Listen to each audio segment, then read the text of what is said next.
Hivi Simba, mi najiuliza kwa nini wamemsainisha mwaka mmoja Lucien Derick. Najiuliza maswali mengi sana. Je, jamaa umri wanamuona mzee au mchezaji mwenyewe hataki kukaa sana ndani ya klabu ya Simba, au inaweza ikawa kwamba wanamuona kwamba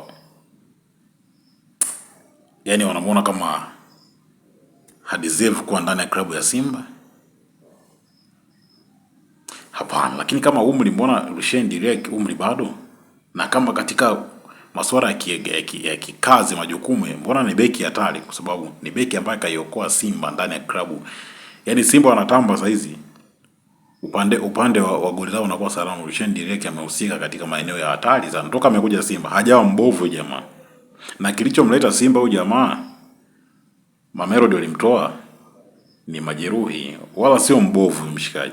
Kwa sababu huyu jamaa mimi namjua toka yuko South. Yuko pale Mamelodi, namuona anacheza na Mvala pale, anacheza na Grant Kekana.